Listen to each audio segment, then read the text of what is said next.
आज मी गुळाच्या दशम्या बनवते. प्रवासात न्यायला उत्तम असा पर्याय आहे. 4 ते 5 दिवस अगदी सहज टिकतात. चला तर आपण सुरुवात करूया. तर त्यासाठी मी इथे 1 वाटी गूळ किसून घेतलेला आहे आणि तो मी एका भांड्यात काढून घेते. आणि ह्याच वाटीने मी अर्धी वाटी दूध घेणार आहे. दुधाऐवजी तुम्ही पाणीही वापरू शकता. पाण्याने तर अजून म्हणजे जास्त टिकतात, 7-8 दिवस आरामात टिकतात. आता मी ते दूध टाकते आणि दुधामध्ये हा गूळ पूर्ण वितळून घेते.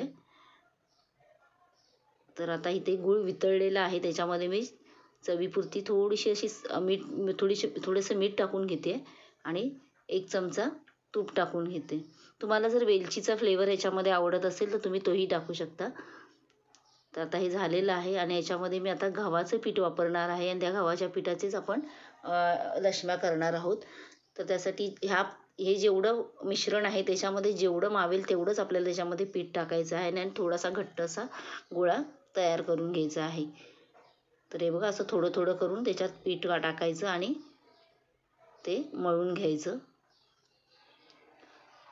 याच्यामध्ये कुठेही पाण्याचा वापर करायचा नाही, नाहीतर मग ते गोडीला कमी होतील. पीठ मळून होते तोपर्यंत नवीन असाल तर चॅनलला सबस्क्राईब करा. बाजूला जो बेल आयकॉन दिसतोय त्याला प्रेस करा, म्हणजे येणारे नवीन व्हिडिओ तुमच्याकडे सगळ्यात आधी पोहोचतील. आणि व्हिडिओला लाईक करा. आता ह्याच्यामध्ये मी हे बघा थोडेसे तीळ टाकून घेते. आता कशी जरा थंडी आहे ना, त्यामुळे तीळ आपल्या शरीराला खूप चांगले, त्यामुळे ते थोडेसे त्याच्यामध्ये टाकून घेतले. आणि आता मी मस्त असा गोळा तयार करून घेते. आता हा गोळा आपण 5 मिनटं असाच रेस्ट करत ठेवणार आहोत. बघा इतपत असं घट्ट आहे हे. तर आता एक 5 मिनटं रेस्ट देऊया त्याला आणि आपण हे दशम्या लाटून घेऊया. तर इथे झालेलं आहे बघा, एक गोळा घेतला आहे. थोडंसं असं कडकच होतं ते आणि त्याला म्हणजे एजेस त्याच्यात तुटतातच, त्यामुळे ते लाटून घ्यायचं.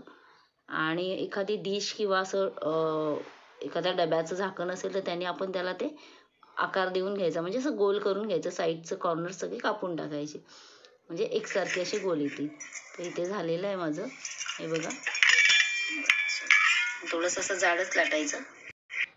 आता हे बघा झालेलं आहे आणि आता ह्या दशम्या एकावर एक अशा लाटून घ्यायच्या आणि एकावर एक ठेवायच्या, अजिबात चिटकत नाहीत.